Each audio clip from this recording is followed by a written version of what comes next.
तो इस वक्त की बड़ी खबर रेपो रेट को लेकर आ रही है। रेपो रेट में कोई बदलाव नहीं किया गया है। आरबीआई गवर्नर ने इसका ऐलान किया है। इसका मतलब ये हुआ कि आपकी जो ईएमआई है वो घटने वाली नहीं है। ये बड़ा फैसला आरबीआई की तरफ से रेपो रेट को लेकर कुछ देर पहले ही सामने आया है। तो आरबीआई की एमपीसी बैठक हुई और इस बैठक में गवर्नर संजय मल्होत्रा ने रेपो रेट में कोई बदलाव नहीं करने की घोषणा की, यानी रेपो रेट पहले की तरह 5.50% ही रहेगी, जिससे लोन की ईएमआई में कोई बदलाव नहीं होगा। सभी 6 सदस्यों ने इस फैसले पर एकमत होकर अपनी राय दी है। तो आरबीआई की मॉनेटरी पॉलिसी कमेटी यानी एमपीसी की 3 दिन की बैठक हुई थी। 29 सितंबर को ये बैठक हुई थी और आज यानी 1 अक्टूबर को बैठक के आखिरी दिन कमेटी के अध्यक्ष और आरबीआई के गवर्नर संजय मल्होत्रा ने रेपो रेट पर जानकारी दी। आम लोगों को इस बात पर विश्वास था कि आरबीआई जरूर कुछ ना कुछ रेपो रेट में बदलाव करेगा और घटाएगा अगर इसे, तो निश्चित तौर पर उनकी ईएमआई पर इसका अच्छा असर पड़ेगा। लेकिन रेपो रेट पे कोई बदलाव नहीं किया गया है। केंद्रीय बैंक यानी आरबीआई ने रेपो रेट को 5.50% पर बरकरार रखा है।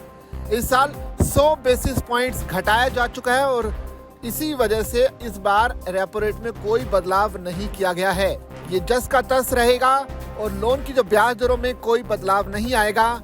इसका मतलब ये हुआ कि आपकी होम लोन, ऑटो लोन या पर्सनल लोन की ईएमआई वही रहेगी जो अभी है, यानी इसमें कोई राहत मिलने वाली नहीं है। इसलिए कोई नया बोझ भी नहीं होने वाला। अब उदाहरण के तौर पर आप समझ लीजिए कि मान लीजिए आपने 60 लाख रुपए का होम लोन लिया है और 20 साल के लिए यह होम लोन है, जिस पर 8.5% ब्याज दर लगी हुई है। इस हिसाब से आपकी जो मासिक ईएमआई है वो करीब 52,026 रुपए आती है। अगर रेपो रेट में कटौती नहीं हुई, जो कि अभी फैसला आ चुका है, तो ऐसे में ईएमआई में भी कोई बदलाव नहीं होगा, ना ही ये बढ़ेगी और ना ही ये घटेगी। अगर रेपो रेट में 25 बेसिस पॉइंट्स की कटौती होती तो होम लोन, ऑटो लोन और पर्सनल लोन की ईएमआई 0.2 से 0.3% तक घट सकती है। उदाहरण के लिए 50 लाख रुपए के होम लोन जो कि 20 साल के लिए था 8.5% ब्याज के साथ, इस पर हर महीने 500 से 700 रुपए तक की बचत हो सकती थी अगर 25 बेसिस पॉइंट्स की रेपो रेट में कटौती होती। तो जून 2025 की पिछली कटौती के बाद टीयर 1 शहरों में होम लोन की जो डिमांड है 10 से 12% बढ़ गई थी। अब मान लीजिए कि 60 लाख रुपए का होम लोन आपने लिया है 20 साल की अवधि के लिए और मौजूदा ब्याज दर 8.5% है। इसकी मासिक ईएमआई करीब 52,026 रुपए बनती है। अगर ब्याज दर 0.25% से घटकर 8.25% हो जाता है तो ईएमआई घटकर 51,300 रुपए हो सकती थी। यानी हर महीने आपकी बचत होगी और इससे 726 रुपए तक की आपको बचत हो सकती थी।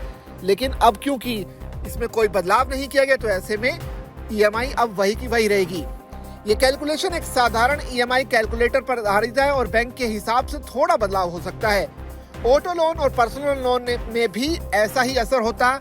उदाहरण के लिए 10 लाख रुपए के ऑटो लोन को अगर 7 साल के लिए लिया जाए जिस पर 9% ब्याज हो तो उसकी ईएमआई 18,900 रुपए से घटकर 18,700 रुपए हो सकती थी, यानी 200 रुपए की बचत।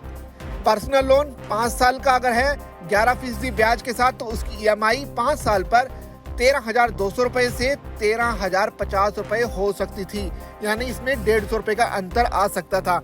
लेकिन अब क्योंकि तमाम जो उम्मीदें थी उस पर पानी फेर दिया है, आरबीआई ने कोई बदलाव नहीं किया, तो ऐसे में आपकी ईएमआई पर भी इसका कोई असर फिलहाल के तौर पर नहीं दिखेगा।